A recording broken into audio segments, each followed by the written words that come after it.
Selamat pagi, selamat berjumpa kembali dengan saya ya di channel CDIY yang membahas segala sesuatunya tentang merpati, khususnya merpati tinggian tomprang. Ya. Nah, saat ini kita akan masuk di sesi tanya jawab ya. Ini udah masuk di episode kelima ya. Tetapi saya kali ini hanya akan fokus di satu pertanyaan ya, karena pertanyaan ini walaupun sederhana ya, tetapi membutuhkan jawaban yang cukup panjang ya. Jadi saya hanya akan fokus di satu pertanyaan, yaitu pertanyaannya seperti ini. Ojek, bagi tip and triknya ya, bagaimana supaya hobi merpati ini bisa dijadikan salah satu sumber penghasilan ya. Entah itu penghasilan utama ataupun penghasilan sampingan. Itu pertanyaannya. Simple ya, tapi butuh jawaban yang menurut saya agak panjang ya. Jadi makanya saya hanya fokus di satu pertanyaan itu. Oke. Silahkan disimak terus ya sampai selesai ya, supaya apa yang saya sampaikan nanti benar-benar bisa memberikan manfaat.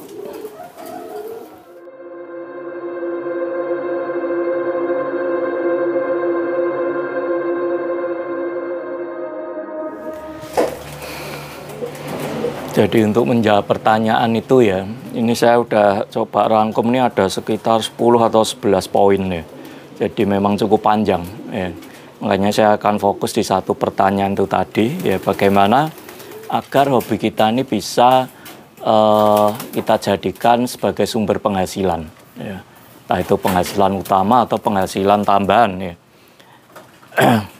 Jadi yang kunci yang terpenting itu adalah sebetulnya kita harus mendasari dulu bahwa kita memang hobi ya. Hobi terhadap apa yang akan kita kerjakan ya. Ya kalau kita sekarang bicara beternak merpati ya, kita sebetulnya harus memang memiliki hobi merpati itu terlebih dahulu ya, dasarnya itu dulu ya. Tapi kalau kita hanya sekedar ikut-ikutan ya, itu menurut saya akan sulit ya, akan sulit berjalan itu. Nah, sedangkan saya sendiri hobi merpati emang sudah sejak kecil ya.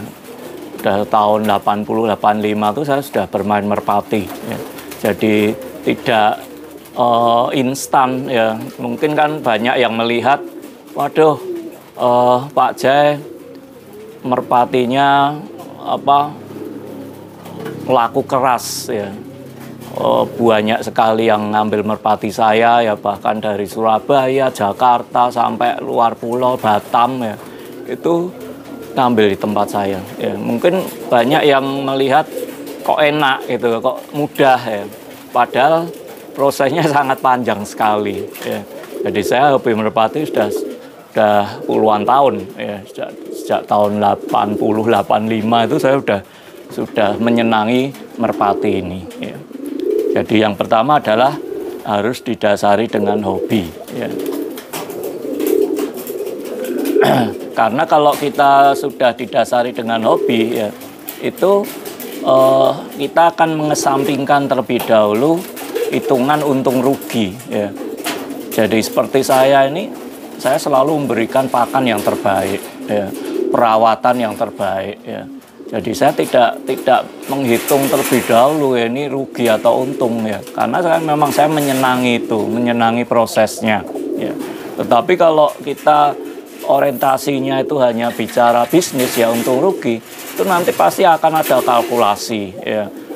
Ini pakannya seberapa ya, terus lakunya berapa ya. Nanti akan ada kecenderungan bahwa kita akan mengurangi kualitas pakan ya, untuk meminimalkan kos biaya perawatan dan sebagainya. Ya itu yang sebetulnya justru akan menjadi bumerang ya. Sedangkan kalau saya loss ya, saya rawat merpati saya dengan sangat maksimal ya. saya memberikan pakan yang terbaik, ya, perawatan yang terbaik yang saya bisa, ya. Dan saya tidak pernah menghitung untung ruginya, ya. Nah, tetapi kalau ternyata dari apa yang saya lakukan itu berimbas kepada banyaknya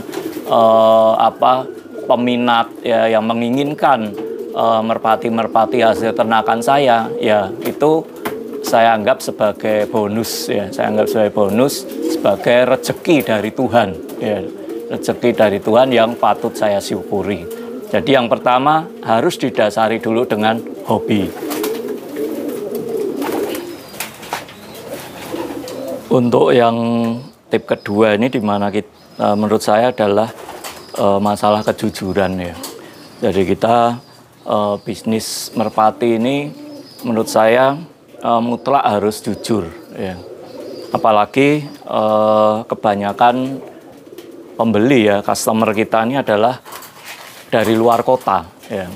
Jadi kalau pelanggan saya ini banyak, ya, dari Cilacap, Surabaya, Jakarta, bahkan Batam, ya, ada kirim ke Bogor juga, ke Solo, Klaten, ya, bahkan ke Lampung, ya.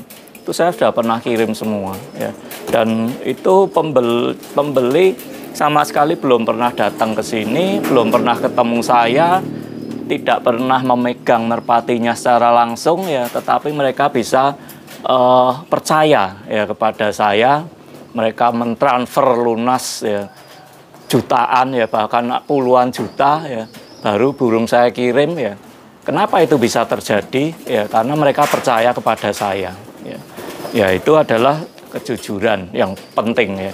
Kejujuran di sini bukan berarti hanya sekedar kalau dana sudah ditransfer burung pasti dikirim, ya.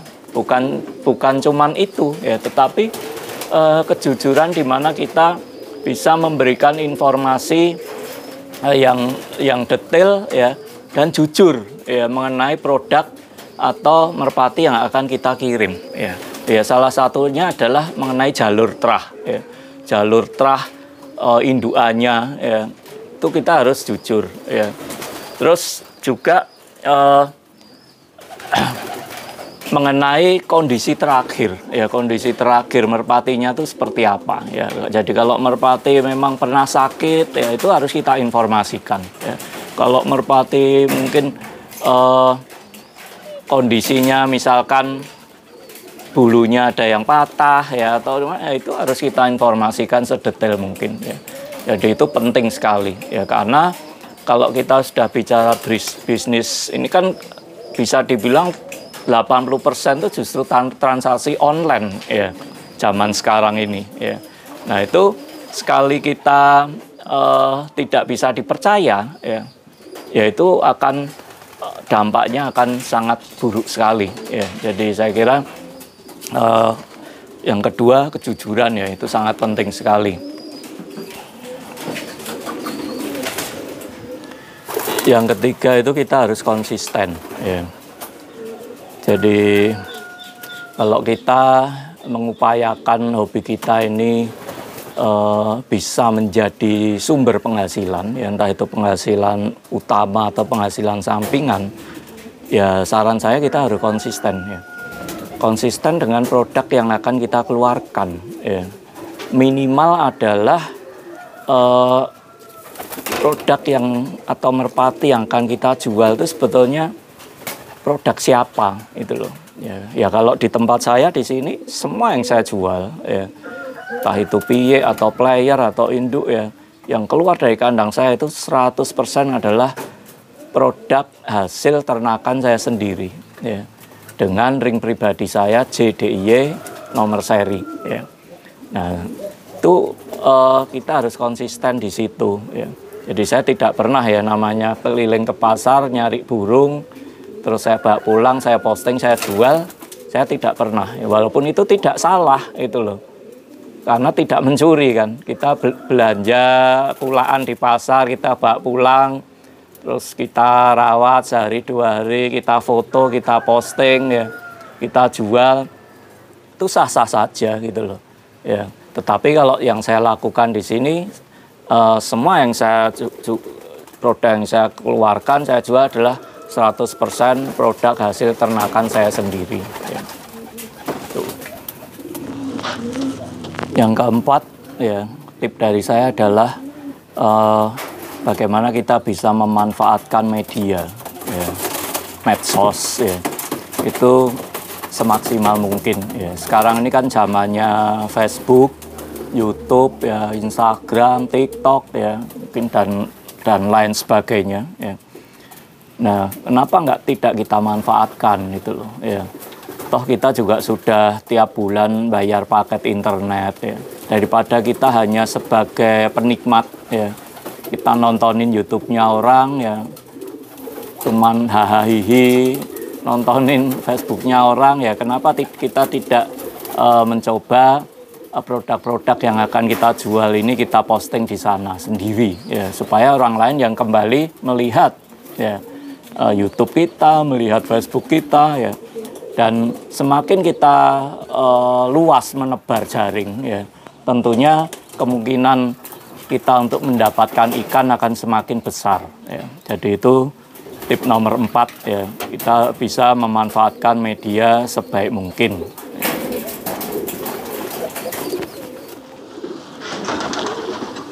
Untuk yang nomor 5, ya, tip dari saya, ini yang kadang tidak disadari, ya, oleh mereka-mereka yang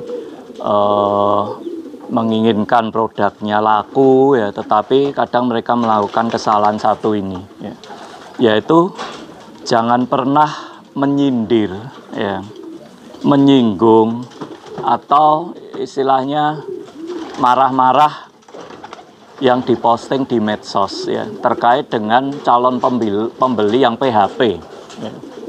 Jadi namanya kita transaksi online, ya, kita tidak bertemu langsung, ya. Yang namanya resiko kita di PHP, ya, cuman dijanjiin itu sangat besar, ya. Dan kita harus bisa siap, ya, menerima resiko itu, ya. Jadi saya sering sekali, ya, bahkan ada yang sudah menanyakan nomor rekening, ya, sudah deal harga, ya, dan sudah menjanjikan nanti siang saya transfer, ya. Ternyata tidak ada kabar, saya konfirmasi tidak membalas, ya. Itu sering, ya, tetapi tidak perlu terus kita memposting, bercerita, ya, keluh kesah di medsos, ya. Jadi menurut saya itu justru akan merugikan kita sendiri, ya. Jadi kita harus meyakini bahwa rezeki itu pasti sudah ada yang ngatur lah, ya. Jadi kalau kita mendapatkan calon konsumen yang seperti itu, ya sudah, lupakan saja, ya. Kita jangan fokus kepada orang itu yang bermasalah, ya. Fokusnya kita alihkan ke mereka-mereka yang masih memiliki potensi, ya, memiliki potensi yang besar untuk bisa membeli produk kita. Sering saya mengalami, ya, bahwa misalkan burung si A, ya, ini sudah deal 1 juta, ya, 1 juta, ternyata di PHP, nggak apa-apa, kita dengan besar hati kita cuekin aja, kita tidak perlu marah, kita tidak perlu posting, ya, apalagi di tag orangnya, mempermalukan mereka, itu tidak perlu, ya. Dan biasanya dalam kurun waktu yang tidak lama, ya, 1-2 hari, biasanya ada gantinya, ya. Bahkan bisa laku lebih tinggi, ya. Itu yang sering saya alami, ya.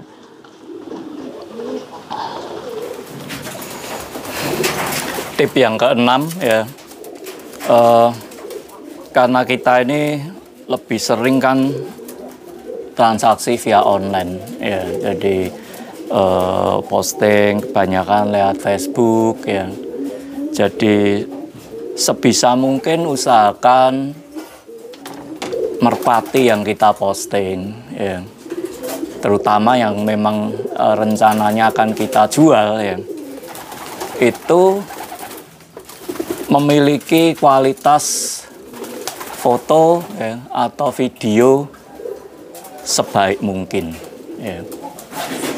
Jadi karena foto dan video, ya, yang bagus, ya, itu memiliki efek yang sangat luar biasa, ya, terhadap ketertarikan ya, calon konsumen untuk bisa memiliki merpati yang kita posting. Ya. Jadi kalau memungkinkan ya harus modal ya, beli kamera yang lebih bagus ya, atau HP yang lebih baik ya. Ya, jadi prinsipnya kita harus memiliki upaya lebih gitu loh ya.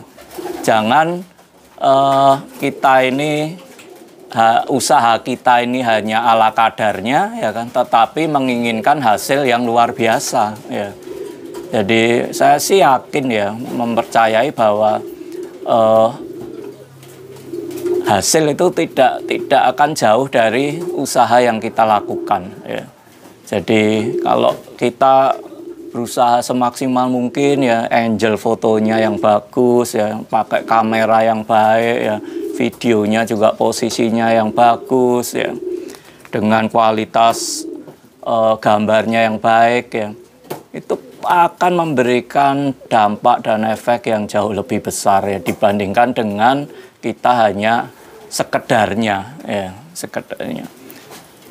Di sini bukan berarti kita mengedit ya, mengedit itu dalam arti yang apa, tidak benar ya. Misalkan ya, contohnya burung ini harusnya kepalanya kecil ya kan, terus kita edit dijadikan besar. Nah, itu salah ya kan. Tetapi kalau kita menampilkan sesuatu dengan warna yang lebih bagus ya, dan lebih detail ya, dengan foto yang lebih tajam ya, toh calon pembeli bisa melihat merpati yang akan dia beli ya secara online itu dengan lebih yakin gitu loh ya. Jadi itu adalah tip yang keenam yang bisa saya bagikan ya. Semoga bisa Anda lakukan juga ya. Tip nomor 7 ya, tip nomor 7 ini sebetulnya hal yang sederhana ya, tapi juga akan memberikan dampak yang cukup signifikan ya. Terkadang kita ini terlalu pelit ya, pelit memberikan like ya, terlalu pelit memberikan komen walau hanya sekedar terima kasih ya, oke ya, terus hanya sekedar mencet like ya, itu kita kadang terlalu pelit ya. Sedangkan kalau yang saya lakukan ya, setiap saya posting apa foto atau video, terutama di Facebook ya, semua yang memberikan komen ya, itu sebisa mungkin pasti akan saya respon ya, entah itu hanya sekedar like ya atau terima kasih. Dan itu sebetulnya hal yang sangat sederhana ya, tetapi memberikan efek yang luar biasa ya. Kita nggak perlu terlalu berharap terlalu jauh ya, karena namanya rezeki orang itu siapa yang tahu ya. Walaupun mereka hanya selama ini hanya komen, hanya nge-like ya, toh mereka secara tidak langsung tuh mereka sedang mendukung apa yang sedang kita posting ya. Ya, kenapa kita tidak respon gitu loh. Nah, suatu saat mungkin orang itu memiliki rezeki lebih, saya yakin dia akan mencari saya ya, dibandingkan mencari yang lain yang saat mereka komen dicuekin ya, saat mereka memberikan like dicuekin ya. Ini yang tip nomor 7 ya.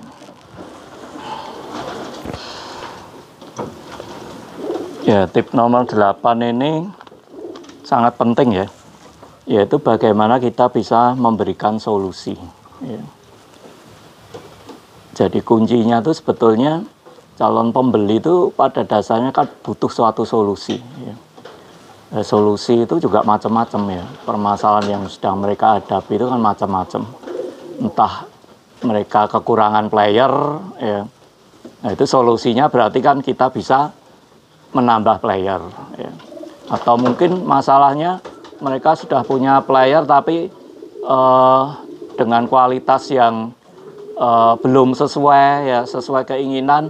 Nah, kita bisa memberikan solusi dengan memberikan merpati yang kemungkinan kualitasnya bisa sesuai seperti yang diharapkan, ya. Dan mungkin solusi-solusi yang lain, ya. Jadi prinsipnya adalah bagaimana kita bisa memberikan solusi kepada calon konsumen kita.